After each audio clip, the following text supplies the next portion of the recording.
It says 138. Oh, great. He left. See, I knew it. You left. It still says 137. No, it doesn't. It shouldn't. Yes. It says 138 on my side. No. Oh, well, you know how I can check. Let me check. Well, yeah. So I just got the notification from Discord because they have our friends at Archie Marathon have us synced to the stream. So check the notification. I haven't announcements. 138. Yeah, we're good. It's your bad, Jamie. 138. We didn't cross the streams. So. That's right. Ghostbuster. Who you gonna call? I love that show. I love Bill Murray. That whole tribe or troupe of comedians. So, do you hit the intro? I think you hit the intro. Well, I mean, I suppose technically we're in the green room. We're technically in the green room, buddy. And so then we have to go into the real room. All right. All right.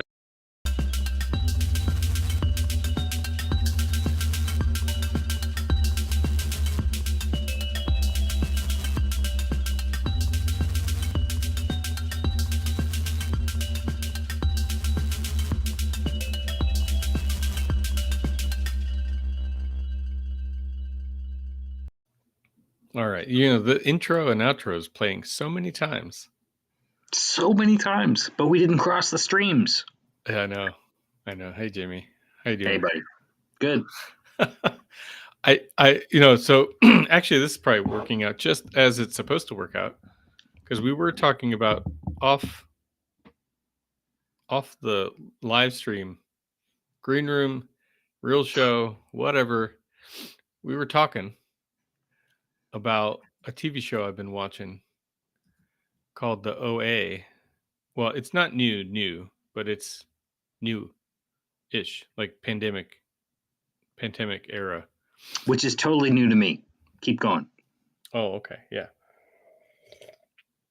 And it's sort of about, I don't want to give it away for those who haven't watched it yet, but it is kind of about alternate dimensions. So right now, I don't know which dimension we are. I know the episode is going to be 138. So we're in the 138th dimension. But all the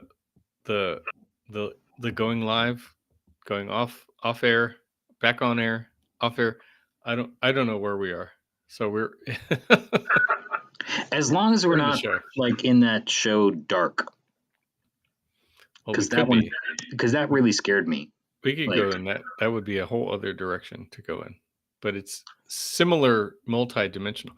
You know, one shout out, if in case my fraternity brother Damien Ober is listening. You're in a fraternity? I was. Well, I really? guess you are for life, right? But, yeah. Well, you are for life. I just didn't know this about you. It's like peeling back the onion. Wow. It was keep going. It was a fun part of the college experience. Oh. You know, it wasn't. Damien is waiting for you to. So Damien is credited with writing 2 episodes of the OA in the second season. And then when you finish the second season, they put up a credit that says consulting editor or consulting writer. Now I can't remember. Consulting editor, producer. I don't know. I forget. You know. Anyway, he's credited with writing 2 episodes. And actually, I would say, and I'm not biased, 2 of some of the better episodes. But yeah, so going to school in Southern California, I did cross paths with a lot of people that are now in the industry that we like to watch. It just so happened a lot of my favorite shows are produced by some of the people I went to school with. So there's that. This is a whole new side of you that I've never really talked about it, huh? No, well, I'm not I a know big the name US. dropper. You know. Well, I know, but I mean, I know the USC stuff. I know the film school stuff. We've talked about, you know, your, you know, interaction with Terminator. And, Mm. but that's great. And as you're explaining this, it makes me go, we need to come back to our list of interview subjects and keep adding names to it. Mm. And given our penchant for pop culture influences on our work, both art and architecture, a writer who is doing shows that you're enjoying currently, I think would sort of qualify, especially the fact that you're friends and went to school together. Um, Stuff like that. I think that checks quite a few boxes for us. Yeah, he would be fun because he does. I think he's an author too. If you check out his social media, he's he's a. I gotta. You don't see much from him on social media, kind of like me. Maybe there's a thing. But yeah, that would be a lot of fun. So he went to architecture school with you? Well, no, he was a film or well, what he studied film at Okay. USC, but Okay. we were in the It'd same be even fraternity. better. It would be even better. Can we change this story? Can we change his backstory? I did have one friend that did one semester of architecture school, and now he works for a Marriott, making a lot more money than if he finished architecture school. Yeah, there's that too. But we won't go down that road. No. Our friends Bob and Andrew will talk about architecture. They can talk about architectural education and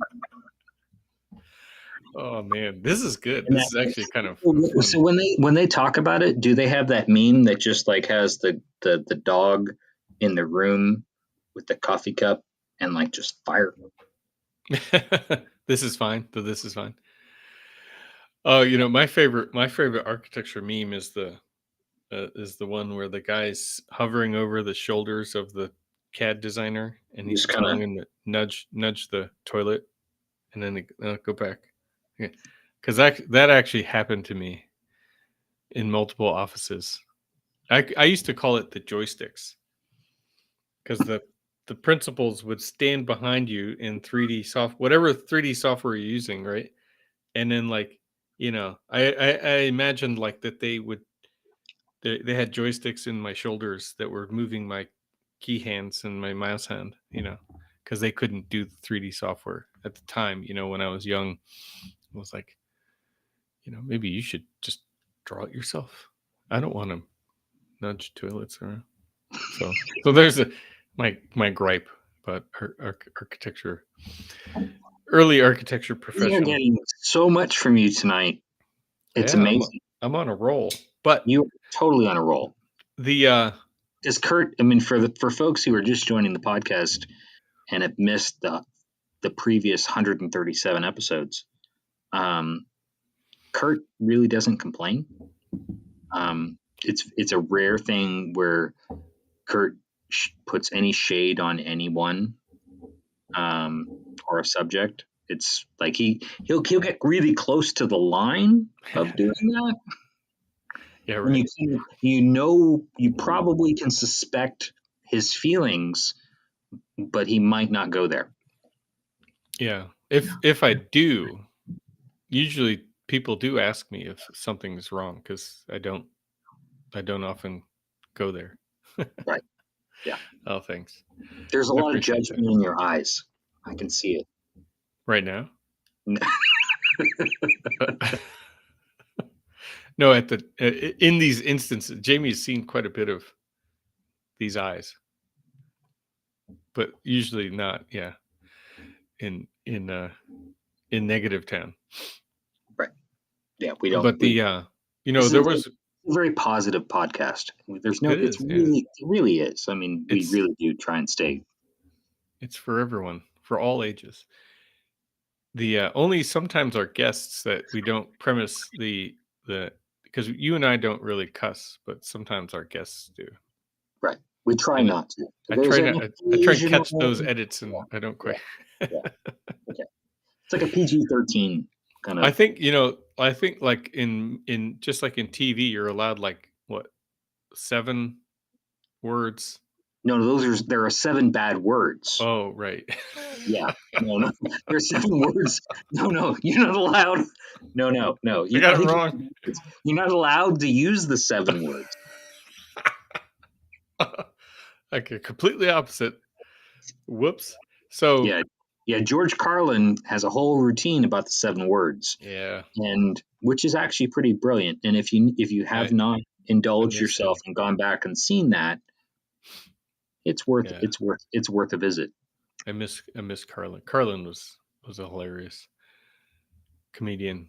No, the one other thing, uh speaking of college friends, we had another college friend, a few of us, so I talked about the one that's at Marriott, the one that's a writer in the film industry.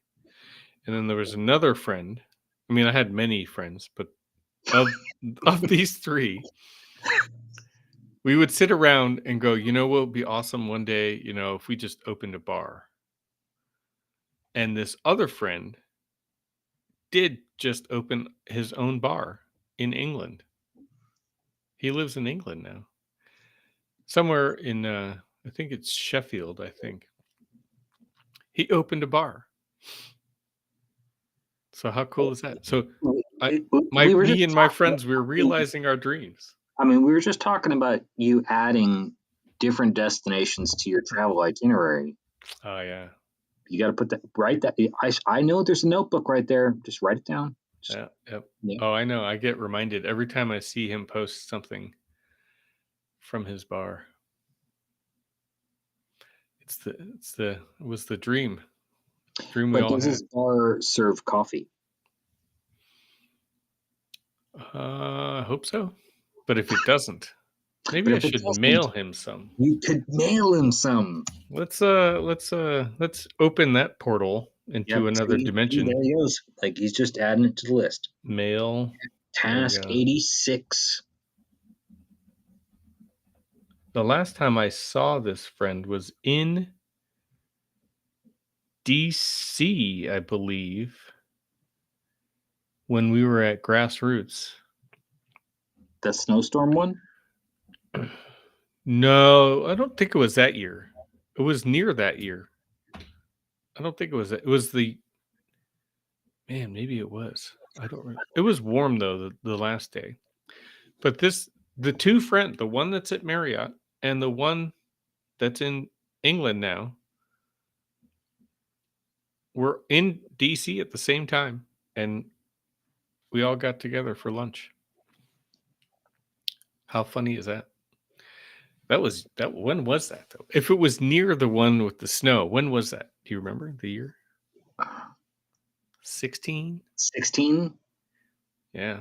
Somewhere around there. 16, 17, 15. I went to Grassroots in DC a couple of 2 or 3 times. And then it's been a long time since the last time. So Yeah, they don't want us back. that's okay. It's okay.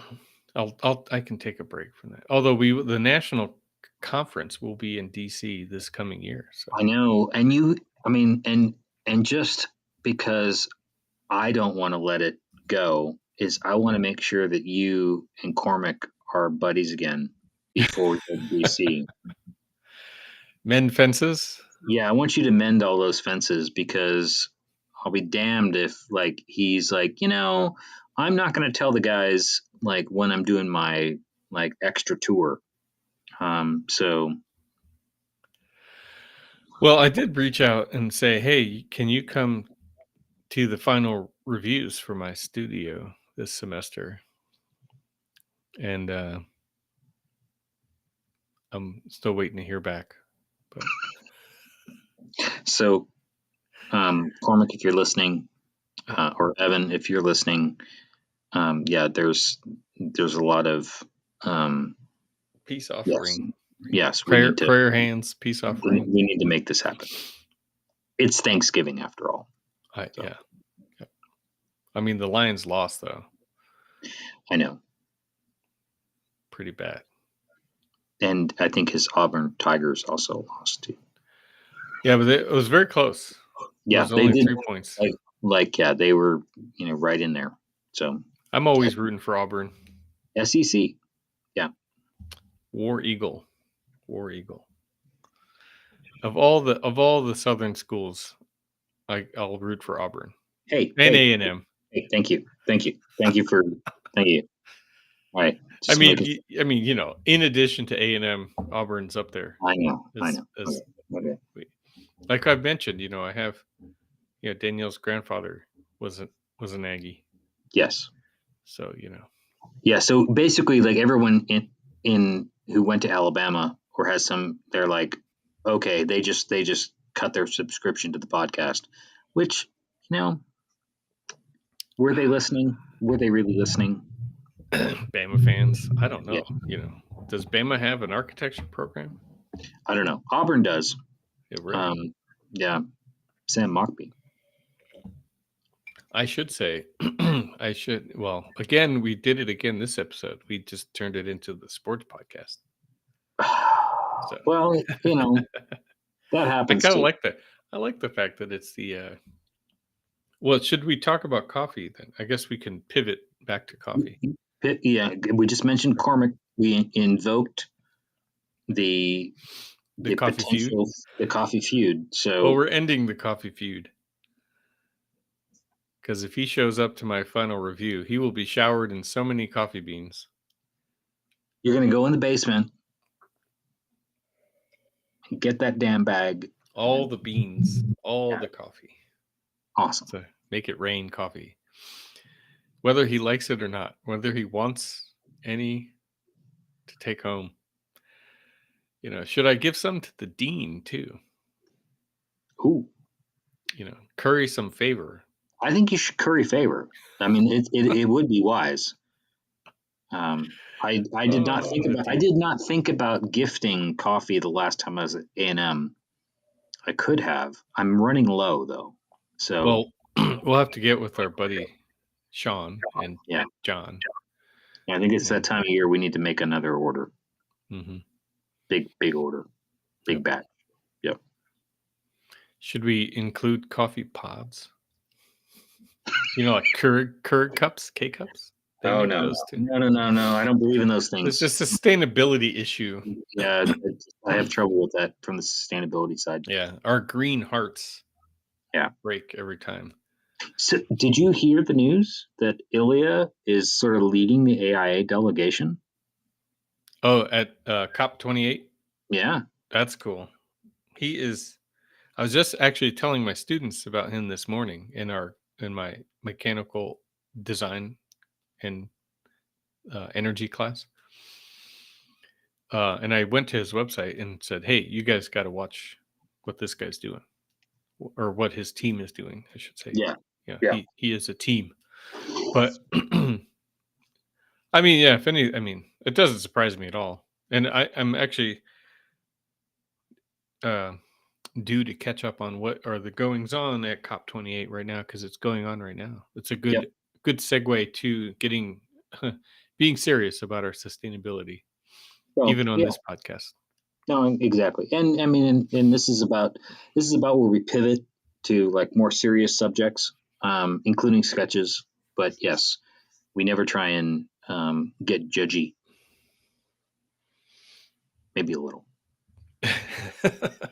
Right. Well, so speaking of coffee feuds and squashing feuds and all that stuff, I am still working on this misfit bag of intelligentsia coffee. I'm glad we've given it a name now.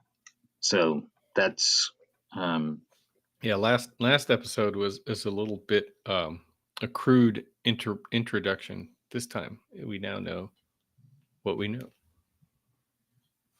which is called What's My Dog Doing? It's called What's My Dog Doing? No. She's like, episode's done. I'm taking a break. Yeah. Well, we already went on a walk because, it's getting darker out and it's cold in Michigan right now. It's a little warmer today. It actually got up to 35.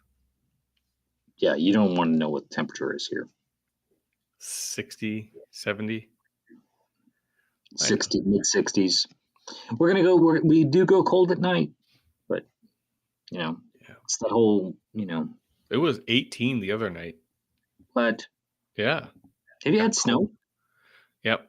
We got Oh. snow on the Friday or Saturday of Thanksgiving. Oh, wow. Like an inch.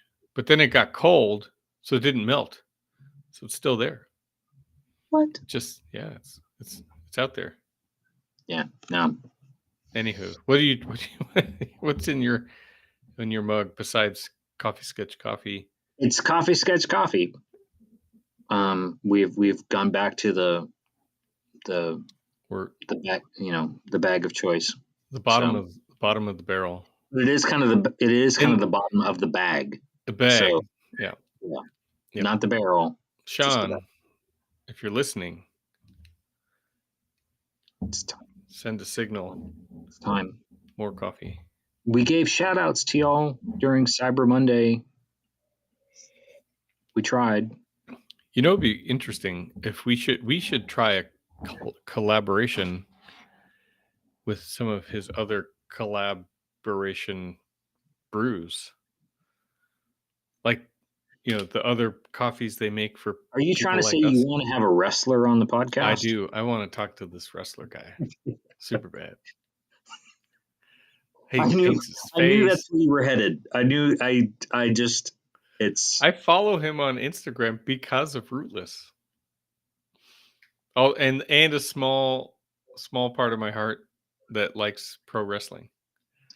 Because I grew up in Stamford, Connecticut, headquarters to the WWE, which we used to call WWF.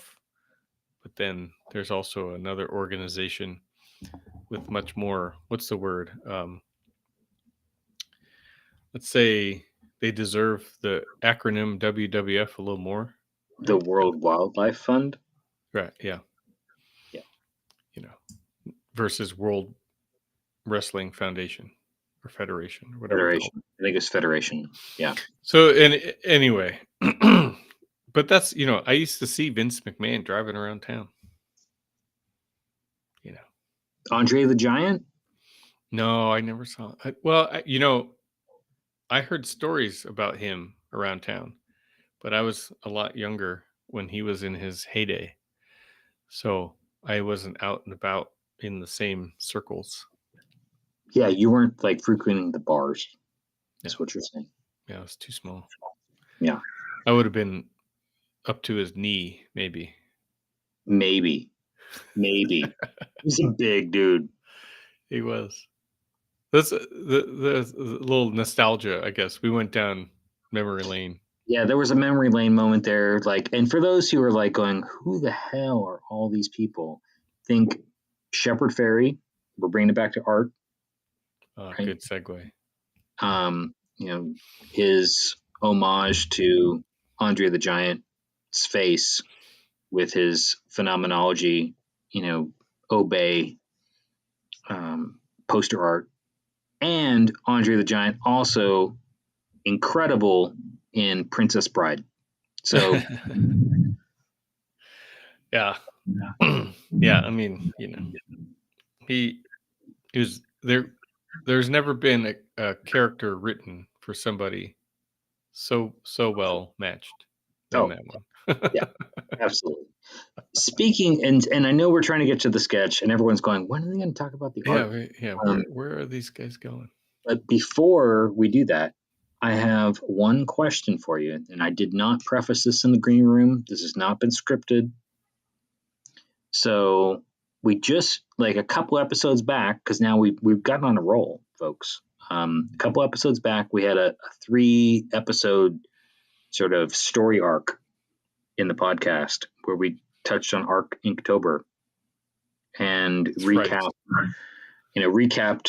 quite a number of sketches, 28 in fact, I think. So I heard from our friend who started Arc Inktober and who crafted the 31 prompts. So I have a question for you. Think about those prompts for a moment. Think about some of this, not necessarily my sketches, but think about what my sketches could have been with some of those prompts, especially with some of our pop culture references and whatnot. That's my hint. Did you see the theme?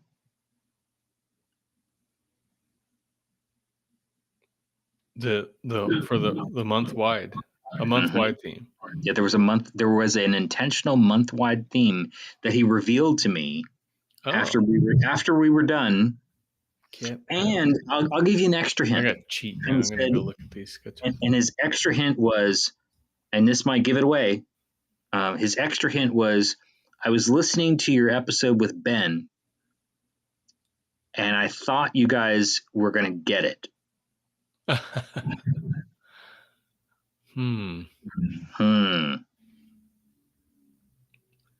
don't know now. Is it movies? There are a couple throwaway prompts in there. I'll help. See, I'm giving you 3 hints. I'm terrible at guessing. Is it like the MCU? Not Marvel. It can't be Marvel because we got Batman. I don't know now. Okay, I don't know. What is that? Kingdom? I don't know. Sci-fi? Kinda. Well, that's getting warmer. I don't know now. I can't. You gotta spill the beans over here. Okay. Back to the Future. Oh, I might have been able to get there in about 10 minutes. Gamble House. Oh yeah. Well, we talked about that. I know. 1980s. Oh my gosh. Look at these. Yeah, you start looking at them now and you go, oh. Wow. Interest. That's cool. Man, we were so close. Oh, we were so close. We were close. Yes. Oh, and now I remember a conversation with Ben too about the our sort of shared love for some of these. I mean, even we talked about Back to the Future, I think. Well, I think that's his favorite movie, actually. So it's like, just. I mean, we talked about it. Yeah. Oh, yeah. It's so funny. Yeah. Yeah, exactly. So, well, that was cool. Well, shout out and thanks for including us in the subliminal message. All right. So let's get to the sketch. We gotta wrap this one up. We gotta keep moving for the listeners that have stayed with us through 2 episodes tonight. True. Yes, for our live friends. So. Oh yeah. We were gonna. We talked. I'm gonna skip that over. No, we can talk about those. Those are good. Those coming in. Yeah. So the OA, so we got on the left is a cheat sheet. It's the Creek Show 2023 Creek Show, right? Which is now over or still going on? Nope, over. So I can flip through some images. I think I have them. Yeah, over here. But then on the right, a rare color sketch that Jamie did, which actually, if you watch the OA, this is why I guess it's the subliminal messages.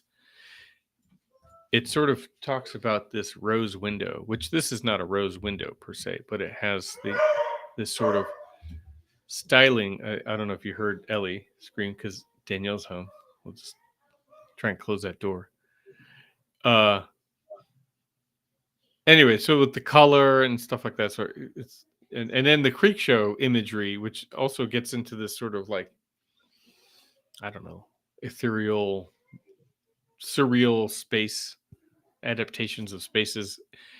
It's sort of, and then the fact that I just finished watching this TV show series that I'm sort of obsessed with, like this idea of other dimensions and things like that. So that's what I wanted to talk about. Really, is how some of these aspects of the Creek Show, which your piece, Kraken, was a part of Creek Show.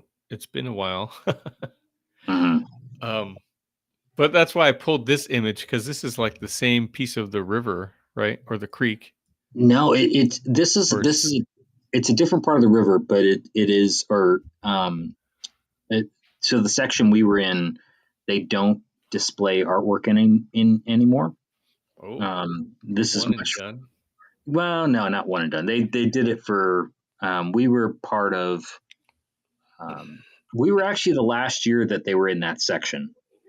So I will take that as a badge of honor.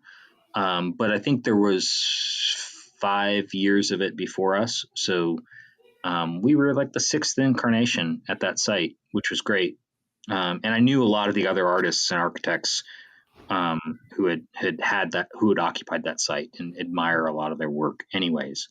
But yeah, it's progressively moved kind of up the river a little bit, um, closer to some of the development. There's a big park.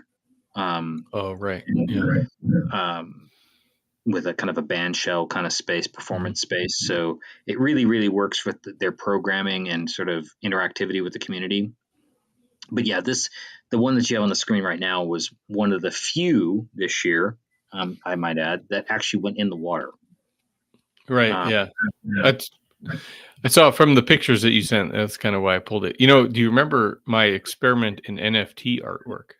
yes, yes, Also, yes. Oh yeah, has a lot of this is a physical, basically a physical construction of what my NFT, my my two off, I guess, because there's two iterations of this NFT that nobody purchased, but no, but I mean interesting.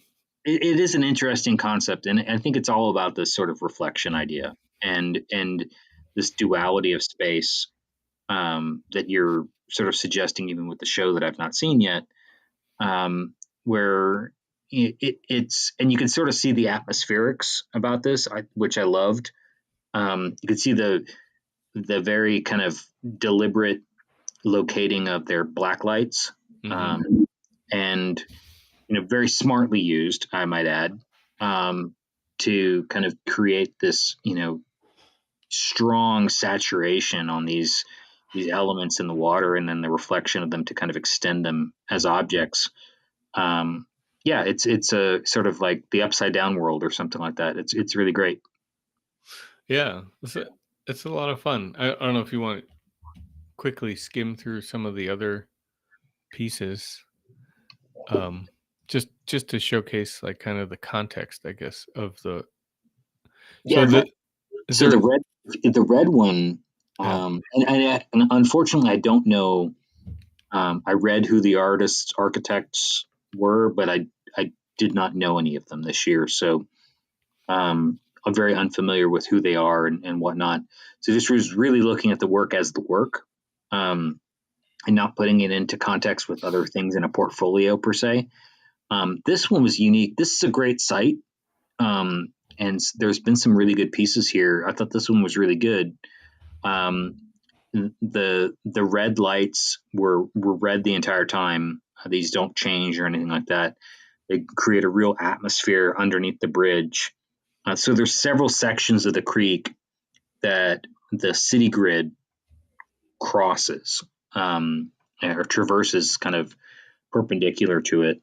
And this particular one, folks have done some really interesting installations. This one, they had it was uh, the Battle of Waller Creek, is sort of their sort of premise for it, and so there was a little bit of a protest element.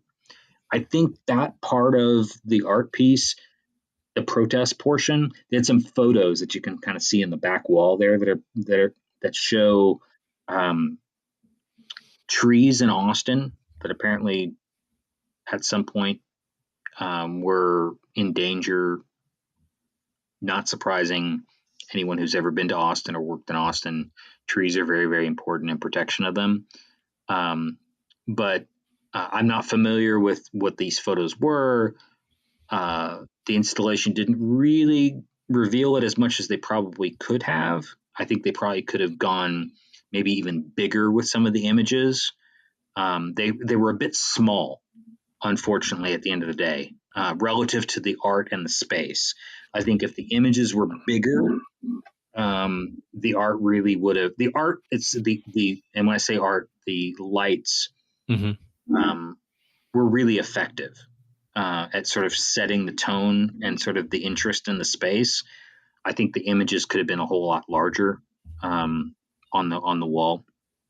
Yeah, I mean, I feel like, I mean, my eye is drawn to the light, the atmosphere, and the reflectivity of the water, and I kind of didn't even associate the imagery on the wall as sort of part of it, but it did make me think about like how simple, a little bit of color and light and water kind of goes back to like our movie magic, right? I mean, it creates this low budget uh, sensation of a space, which Well, it is creates just is mood. fascinating.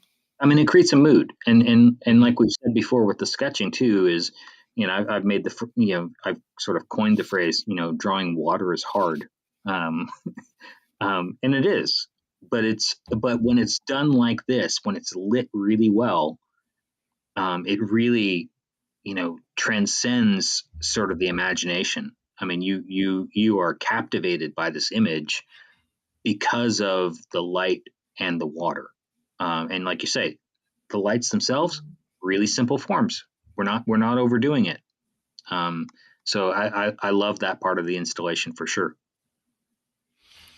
Yeah, these are fun. It's, it makes me want, even here too, another crazy sort of perception shifting, sort of light object. Um, and even this, I mean, the thing about like alternate dimensions, right, is that there is kind of like a dream, right, where you don't always know what you're looking at, right? You Yeah, and it's sort of sort of like the shape of layered, things. yeah, like layered space. Like you're sort of seeing it through like a veil or something like that. Yeah, and then you wake up and then it's gone. So I don't know. It makes me wish there was installation opportunity locally that could be done, but Well, I mean, we have talked about the Flint art mural people well, before. yeah, yeah. But murals don't necessarily utilize well, No, at but least the ones that that, alley, that potential alley initiative, I think is sort of where yeah, I'm still thinking there's some opportunity there. yeah. Well, to be continued Yes. between the collaboration there, but I'll have to just keep peel my eyes for stuff like that.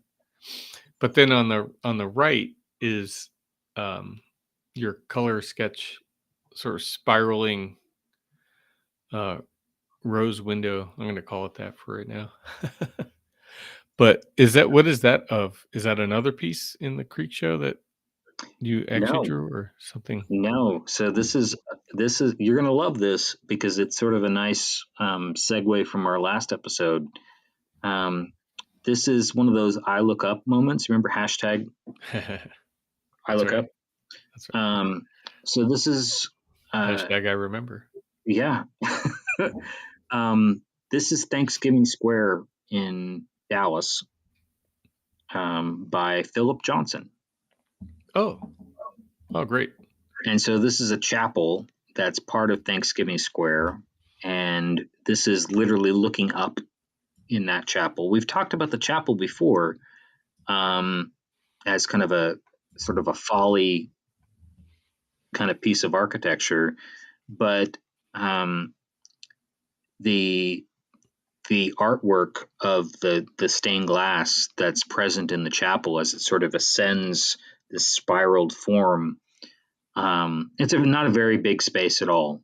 Um, is really really remarkable. It's a beautiful space, completely unexpected, and really kind of um, unknown in some respects. I mean, I think it's sort of a hidden gem, nestled within the grid in downtown Dallas, and it was built in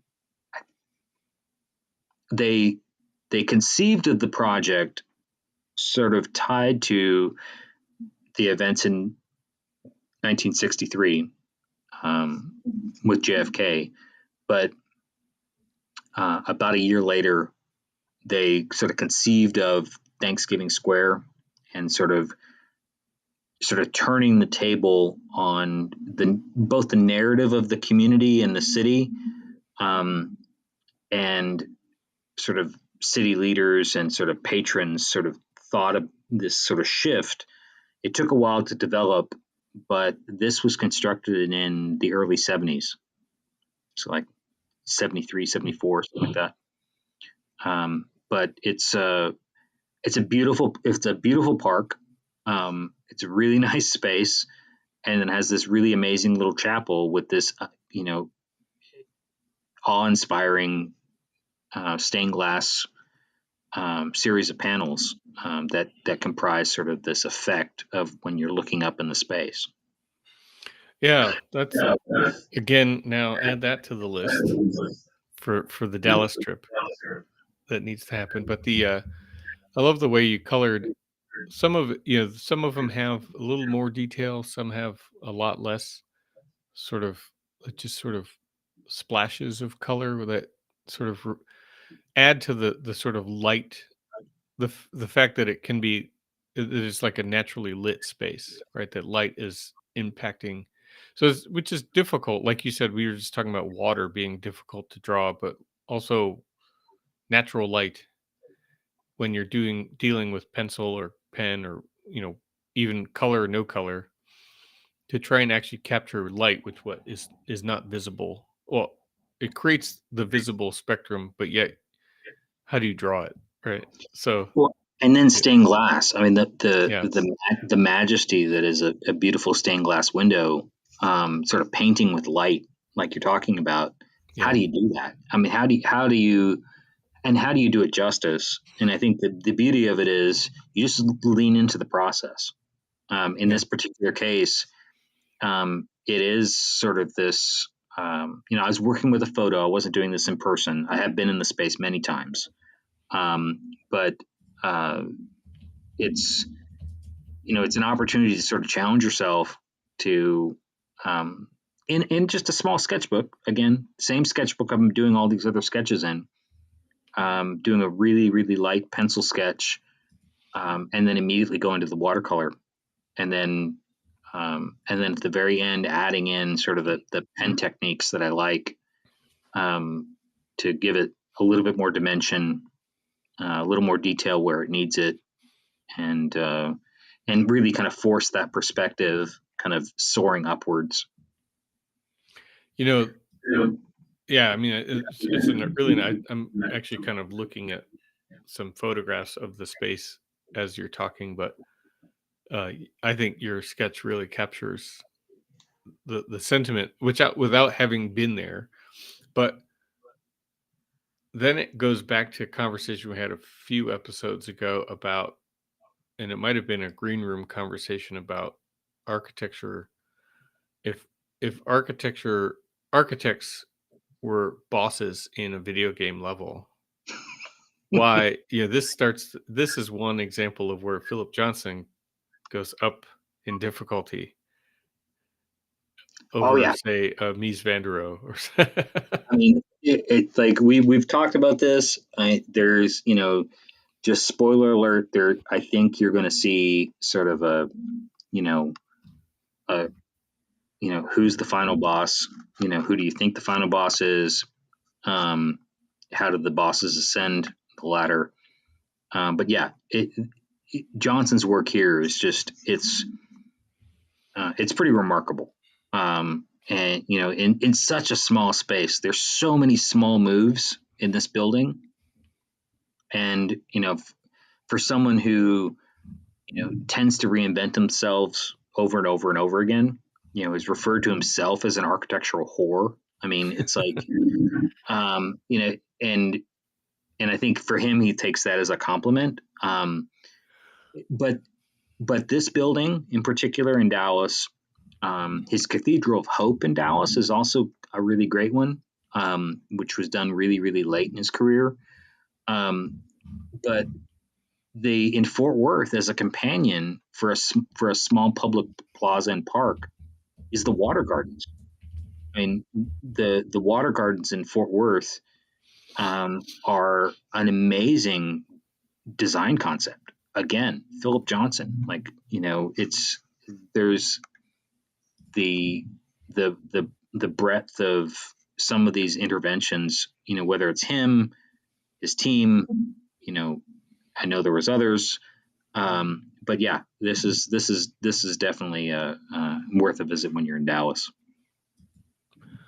Yeah. Well, anyway, I think there's quite a few things that we could continue talking about, but I think this is a good point to stop and let it rest there, because of there I know there's going to be opportunity there. A few other thoughts in my head that we will, I'm sure, circle back to in the near future anyway, regarding kind of folding in this we're not done with the Philip Johnson conversation in multiple projects, and then also in the, to use a, a term, pedagogical sense, right? The or educational his sense. or his complicated history, like, as a individual. I mean, there are so many stories to unpack. But yeah. So thanks again. Awesome sketch. I'll catch you on 139.